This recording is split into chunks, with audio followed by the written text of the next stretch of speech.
अदृश्य शक्तीचं प्रतिनिधी म्हणून इथं आपल्या सर्वांशी बोलत आहे। खरं तर आम्ही सर्व महायुतीत आहोत, परंतु महायुतीने जो कॅन्डिडेट फलटणमध्ये दिलेला आहे, माढा मतदारसंघात दिलेला आहे, याचं काम आम्ही करू शकत नाही। ज्या प्रकारे तो आमच्या परिवाराबद्दल बोलतो, जी लोक आज अस्तित्वात नाहीत त्यांच्याबद्दल बोलतो, आम्ही त्यांचं काम करू शकत नाही। मध्यंतरी एका कार्यक्रमात ते असंही म्हटले की रामराजांना वटणीवर आणायचं काम ते करणार आहेत किंवा अजितदादांना वटणीवर आणायचं काम करावं लागणार आहेत। आता रामराजे आपले नेते आहेत, रामराजे आमच्या घरातले प्रमुख आहेत, असं जर कोण त्यांच्याबद्दल बोललं तर आम्ही त्यांचं काम करू शकू का? शक्यच नाही। तुम्ही करू शकाल का? शक्यच नाही। त्यामुळे आम्ही त्यांचं काम करणार नाही आहे।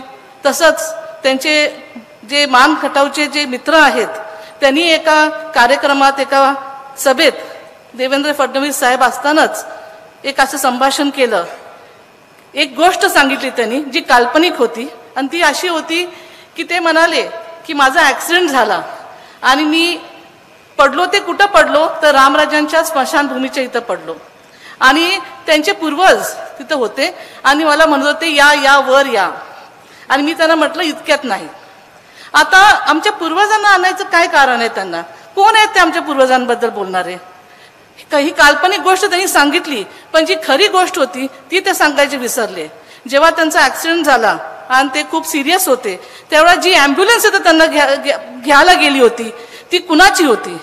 तर ती श्रीमंत रामराजेंच्या हॉस्पिटलची होती, मालोजी राजे सिल्वर जुबली हॉस्पिटलची होती आणि लाईफलाईन हॉस्पिटलची होती।